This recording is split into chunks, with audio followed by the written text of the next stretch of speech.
What's up, everybody? Welcome to the first episode ever of the Rando Commando show. The show where we pick a random topic every week, throw our 2 cents worth in, and hopefully have a few good laughs along the way.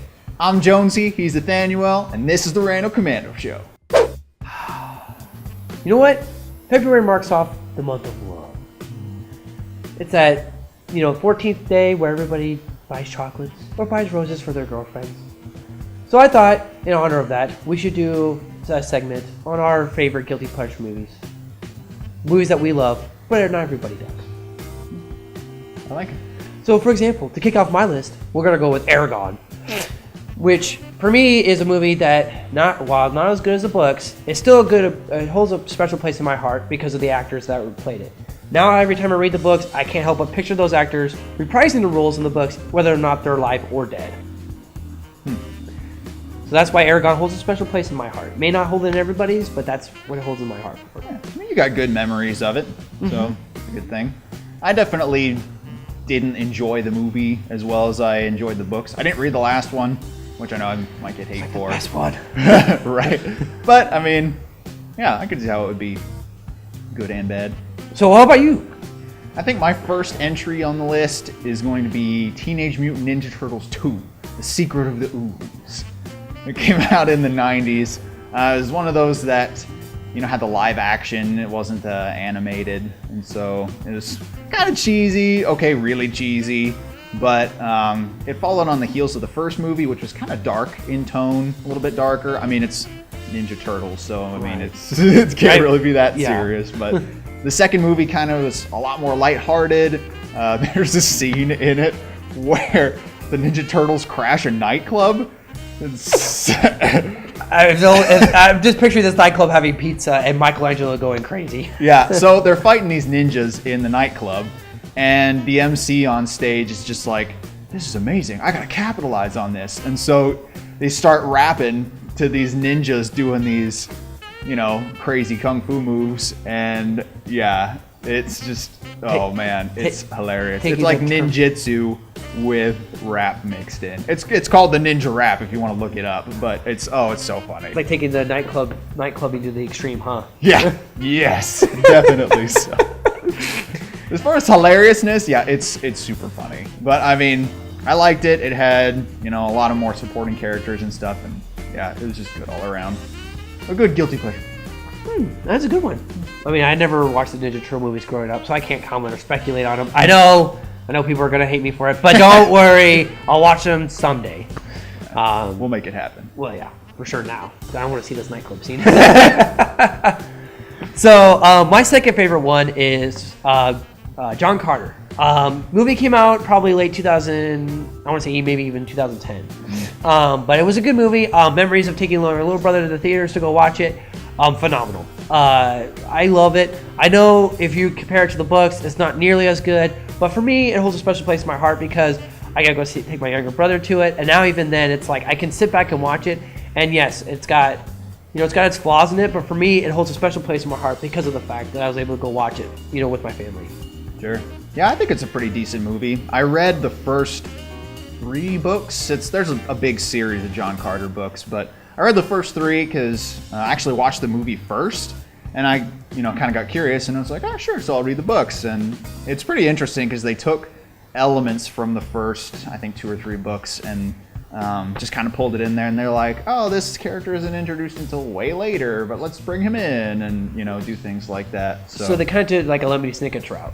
Yeah, they're kind of just like, oh, hey, we'll just pick the best parts and just kind of throw them in there. I know a lot of people said it was pretty clunky, didn't really work out too well, but it's still something I can enjoy. Yeah.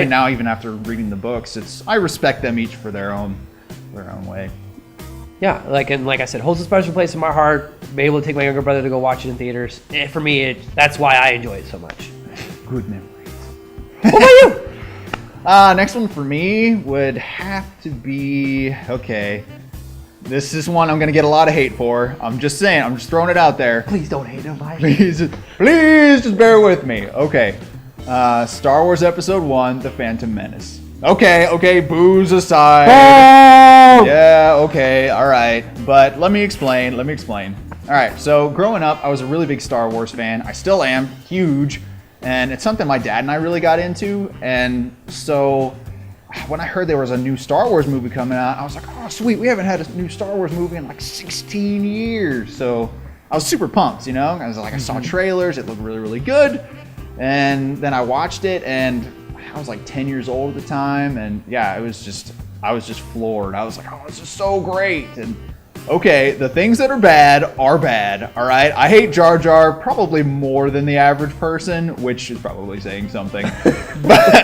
but there are definitely elements about it that I was just like, oh, this is so fantastic. I mean, like pod racing and Qui-Gon Jinn, Darth Maul, characters you don't see again, and like the Duel of the Fates music is so great. I get chills every time. That score song is like, it may be my favorite Star Wars track of all time. There might be a couple, there's ones that are up there, but definitely Duel of the Fates is definitely one that I enjoy the most. So good. So, I mean, a lot of people hate on it, and I feel your pain. I understand. But it's one of those things. It was a new Star Wars for us. It was just fantastic. I was like, oh, this is so great. I just can't get enough of it. So, yeah, I mean, has it held up to the test of time? No. Are there things wrong with it? Yes.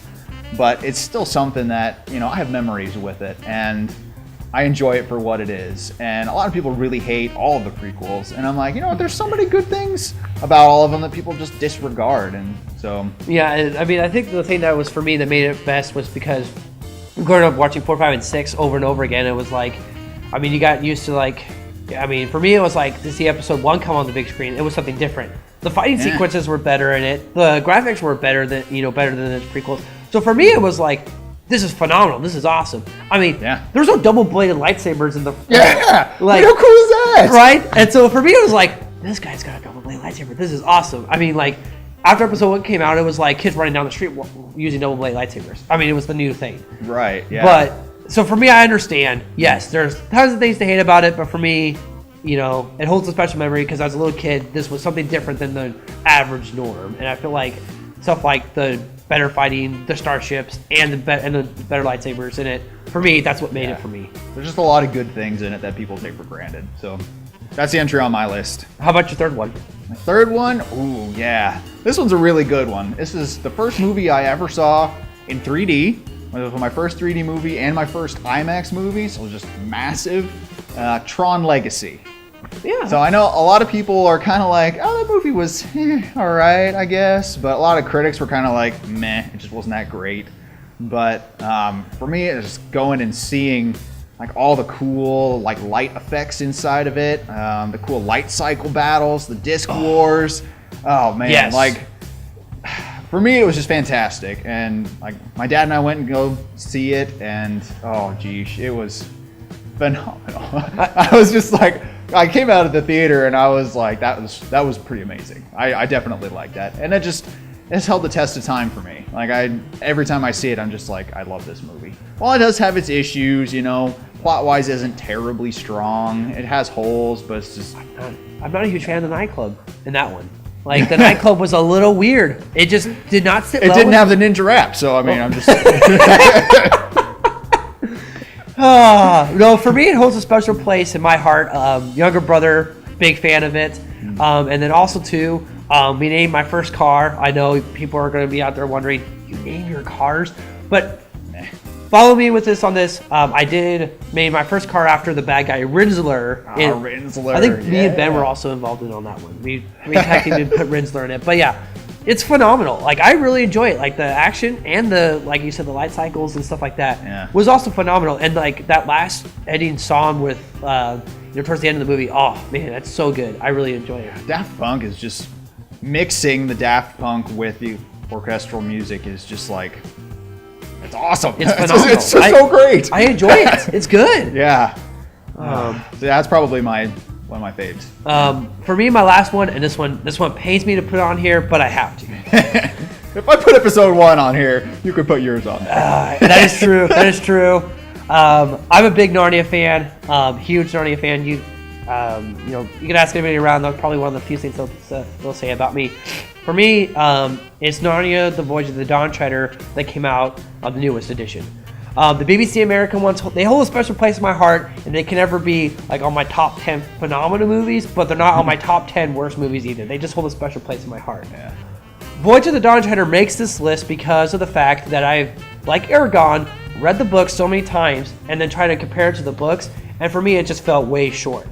However, I take it as a movie, I look back on it and I go, okay, there are a lot of things they did right in the movie. Eustace, oh my gosh, Eustace.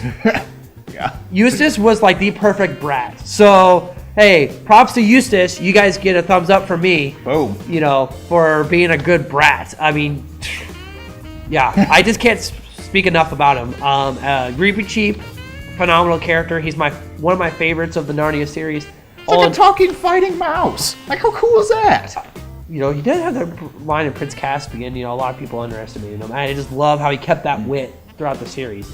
And so, yeah, for me, it holds a special place in my heart because it always pulls me to that world. Yeah. You know, Star Wars may do that for you, but for me, that's Narnia. It pulls me in. And so, if I get to go spend a day in Narnia, hey, that's good. That's good for me. That's a good day. A good day. It's a good day. So, but I think that about wraps us up for the day. Yeah. I can't think of any more. Well, I could, but it'd be not that would fit in this video. Right. So, but if you like what you see, please leave a comment or subscribe on our comments below. Also, check us out on social media and check out some of our other videos too. And if you like this video so much that you want us to do another one, make a comment on it, whether it's on here or on one of our social media websites. We can do another episode like this again. We just felt like to kick our Kickstarter episode off, you know, we just want to give you something short and brief. We can do a longer episode, and we can do another list like this. We just didn't want to do a super long list. Otherwise, we can go for hours on end. This is definitely not extensive. We like a lot of kind of iffy movies, perhaps, but those are just some of our favorite guilty pleasure movies. What are some of yours? Leave them in the comments below, and yeah. Leave it, yeah. Make sure, like I said, not on here. Leave it on one of our social media websites. So, thanks guys so much for watching, and this is the Rando Commandos signing off.